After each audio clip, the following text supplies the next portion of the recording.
This episode of Thrash Crankshaft brought to you by Awkward Silences!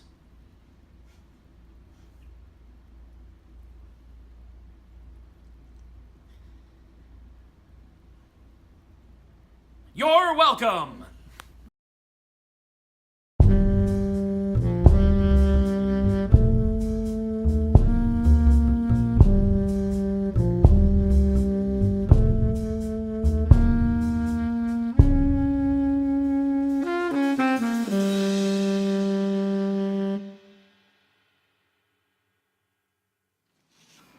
Return with us now to dark, smoky city, where in the dark, smoky depths, a dark figure darkly smokes, smokily.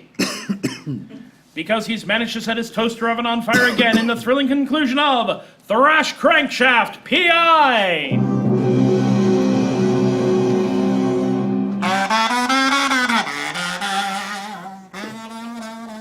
I was just about at the end of my rope.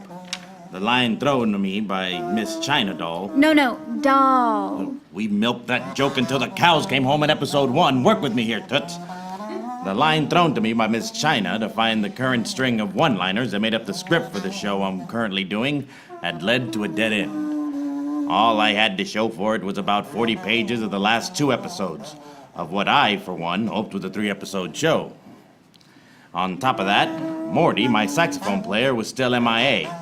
And all I had was a guy I met on the QT and the AM on a kazoo. I think I'm getting the hang of this.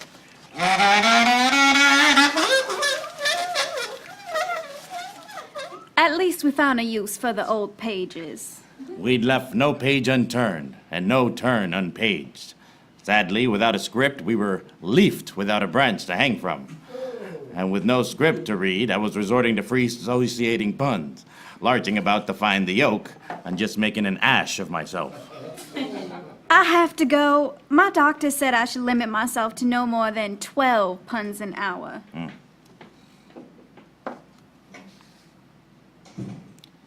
She backed out of the room like she was expecting the room to come after her. Well, it was all ahead of her now. If she had turned around, it'd all be behind her, but now she was behind it. All I could do was fall behind and sit on my... Wow, we are really lost without a script. Writer, I need something to say here.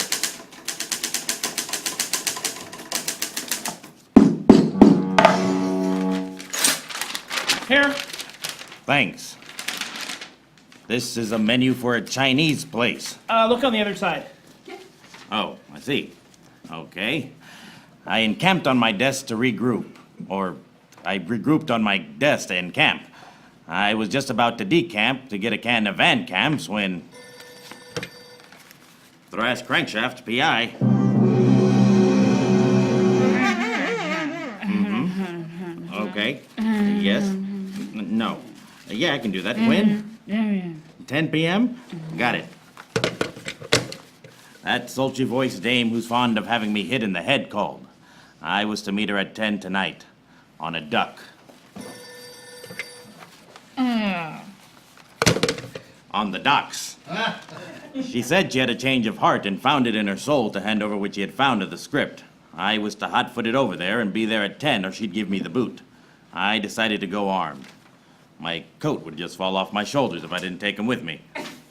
Also, I could wear water wings. That would be useful if I was going to be hanging around with ducks. Hanging around on a dock. I had a couple of hours to kill before the meeting, so I made some plans. One of the things I planned involved going to the drugstore to get a notebook so I could write down my plans because I didn't have anything to write the plans down on other than these used pages of the script. The writer had typed all over everything else in the office. Typing papers are expensive. Which is why at this point I was reading my lines off this used pizza box.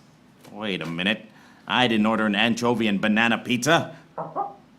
The lamp I don't remember buying started making sounds a lamp shouldn't make until it was way out of warranty. And that's when it hit me. Ow.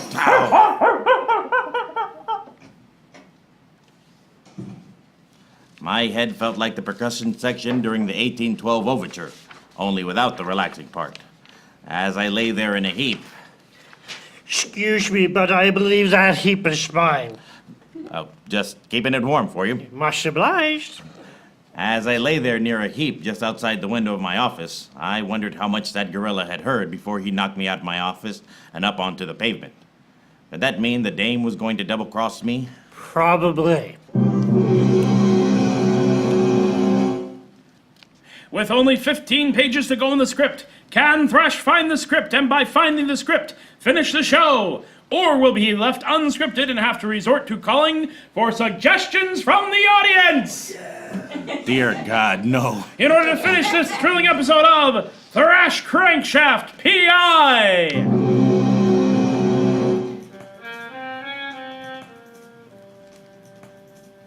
This episode of Thrash Crankshaft P.I. is brought to you by Awkward Pauses.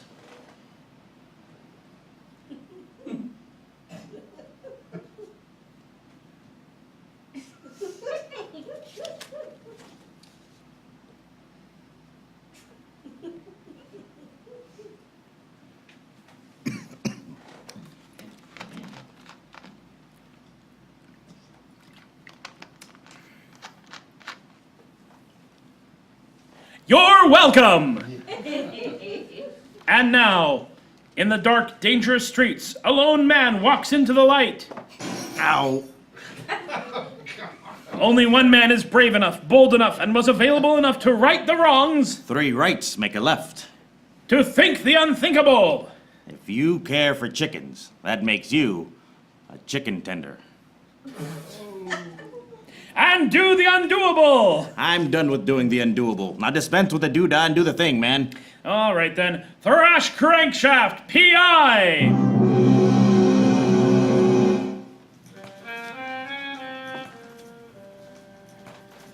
The dame who'd been trying to get me to stop looking for the script for this show had arranged a late-night nightcap on the docks later that night. Then the gorilla she had hidden in my office caught me upside my cap with a clap from a lamp.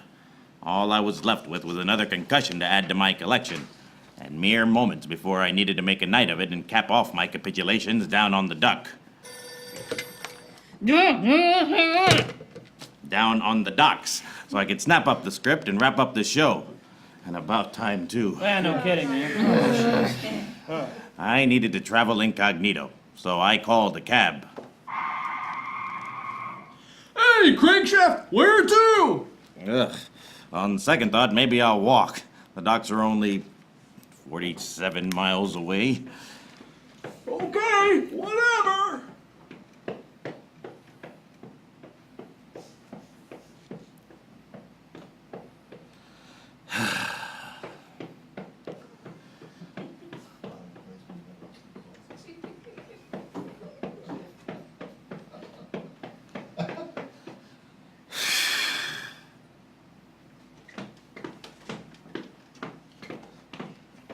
Ugh.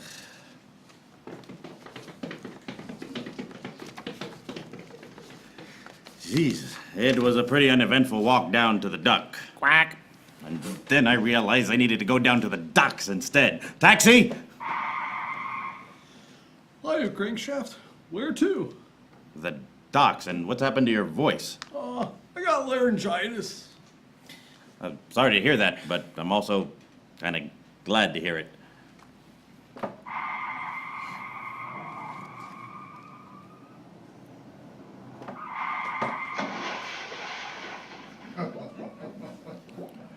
Does laryngitis affect your vision too? I don't know. Maybe. I paid channels off in hard, cold currency. Made even colder because it was under 6 feet of freezing water. Once I dragged myself up onto the docks. Quack. I said docks! Quack. I tried drying myself off with the towel I carry for situations just like this. Unfortunately, I'd carried the towel with me into the river, and it was as wet as I was. Which is weird, because usually the wetter it gets, the more it dries. Hey, look, people, I'm doing the best I can with what I've got here. We're only halfway through this episode and without the writer here. I'm right here, Crankshaft. How did you get here so fast? Writing? Huh, good plan. Okay, since I had gotten to the docks ahead of time, thanks to channels taking a shortcut through the river, You're welcome. I could case the joint in case this case came unjointed. Part of me wanted to be joined by Miss Dahl, but whenever that dame was around, Miss Dahl was nowhere to be seen. And since this scene didn't have her written into it, it remained to be seen what I'd see. See? That's pretty good writing there, mister. But, weren't you in a heap outside my office? Oh, yeah, but this is my summer home. I have no idea how to respond to that. Anyway, I checked the dock for any suspicious-looking gorillas, or lamps that might have been cunningly disguised gorillas. I found none, so I took up a post under a street light. That was a cunningly disguised gorilla. Not this time, pal! Ha! Missed me with that left hook. And hit me with a bunch of bananas in his right hand. We wrestled for the bananas. I was at the edge of the dock, with nothing but cold, unforgiving water on the other side. The gorilla stepped out of the shadows and into the light. And right into the pile of dropped bananas.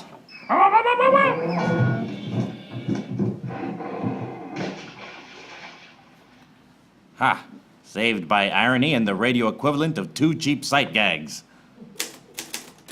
I'll just write that up. Shall I? You mean you didn't write that? Listen, pal, even I have standards. That's not what you said when you sold it to me. You? Me. Her? That's right. Your friend the writer here sold me the script for this little show you're in. Sold it for a pretty penny, too. And then I found out you can't buy much with a penny no matter how attractive it is. You mean you paid him off? Ha! Far from it. He sold me the script when he realized this theater was a non-profit. That makes sense. And I've been trying to keep you from tracking it down, Crankshaft. You see, it's not a very good script. Now listen here, lady. No, I think we've heard about enough from you. Why don't you write yourself a little nice vacation, and we can put you in a pair of unconcrete overshoes or whatever it is you cliche you have lying around. Hey. My head spun. Ow. My mind reeled. Ow, again. Without a writer, I have to be careful what I say next. Why? I'm enjoying the spectacle. Whatever, I'm out of here.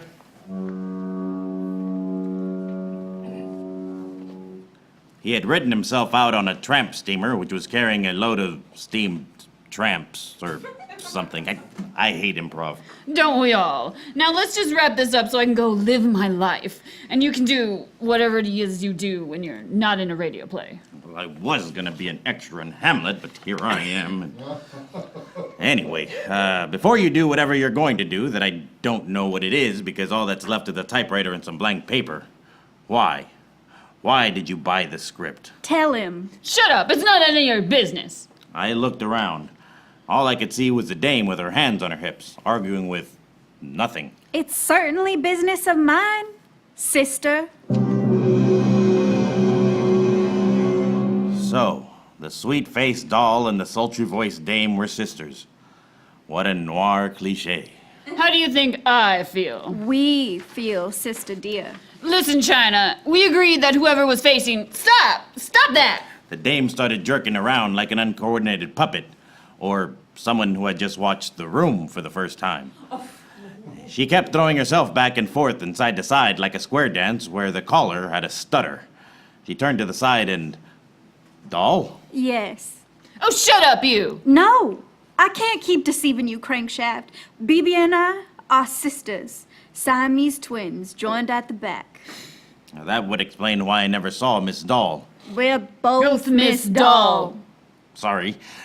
That's why I never saw Miss China Dahl leave the office. You never saw me because you were always unconscious. Yeah, pretty effective. But I couldn't let you get the script, because I know what's gonna happen in the script. You're psychotic? You mean psychic. Either way works. No, because I read the script, you lug-netted lug-runch, and I die at the end of the script!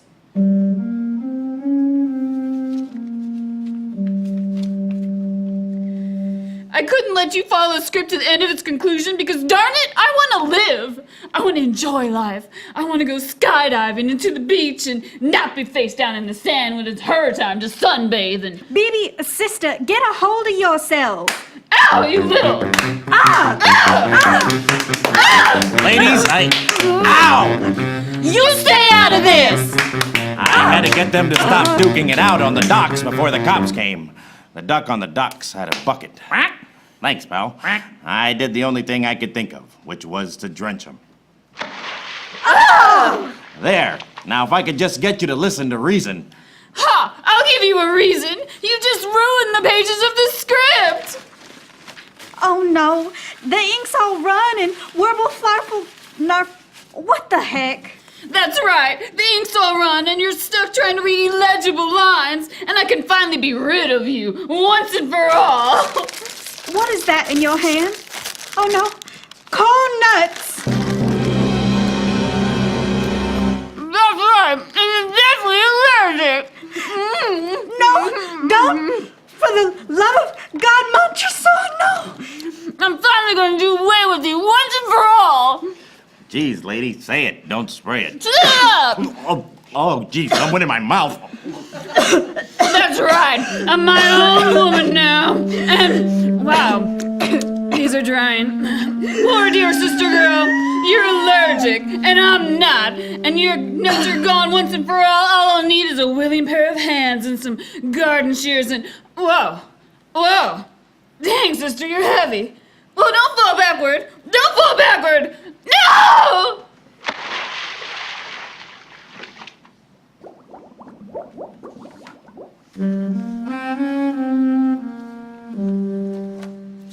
There was nothing I could do. The dame had damned herself and dropped into the dark, dank, drinky drink like a drunk, dunked down to the deeps. Hey, that wasn't half bad. Maybe I can write my way out of this. Where's that typewriter? I sat on the dock and looked down into the murky depths. I still wasn't sure what had happened, but I knew I was minus a client, minus a script, and up the creek while being sent down the river. Any minute now, the cops would get a call about gorillas and well-dressed ladies falling into the dang river. I really should have learned how to type.